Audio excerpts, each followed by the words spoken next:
You live with them? Did they pay for the trip? Yes, I live with them along with my brother and his girlfriend. I pay rent, they do not.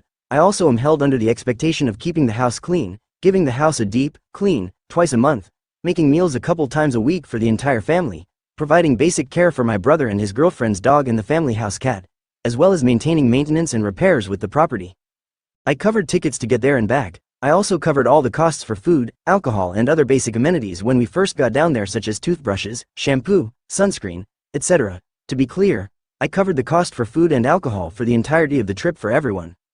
The hotels were paid out of a family-owned vacation account that lets you convert money into points, which can then be spent on plane, tickets, hotel stays. That account is a family account that is under the names of my parents. To clarify, it wasn't a $100,000 car.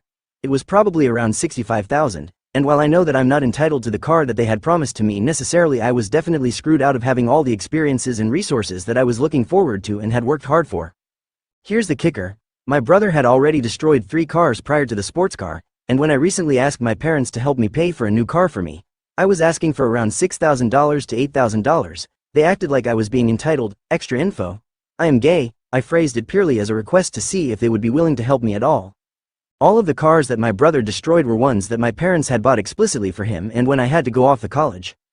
The car that I had made repairs and done some improvements on it was given to my brother, and my brother's car that he ran into the ground was given to me.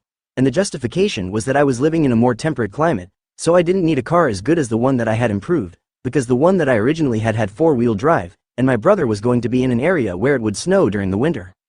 Unfortunately, my brother is incredibly charismatic socially.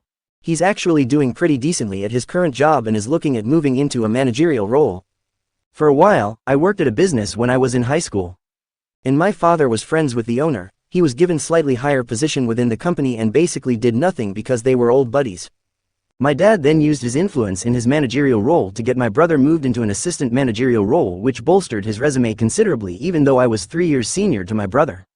Even working in the workforce and I had been with the company longer, also, I was overall better equipped to handle that role, but I was passed over. I know that I worded it weirdly. I joined the workforce as soon as I was able to, legally 15 to 16, and my brother didn't have his first job until he was almost 20.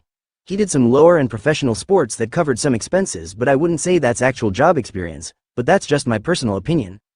The most frustrating part about it is they keep denying the impact that their actions had on me. For example, my brother will straight up deny that our parents basically shower him in favoritism, despite the fact that on multiple occasions, they have taken opportunities and money away from me to either fix mistakes that my brother had made, such as getting arrested and posting his bail, or to get him into the college that he wanted, to pay for programs that he wanted to get access to. I'm already working to move out from my parents' house. I'm disappointed because it's going to set me back financially. Whole post is more of a confirmation that I'm not crazy. BC, my whole family keeps minimizing their actions and making me feel like an asshole for speaking up also. I just wanted to get it off my chest.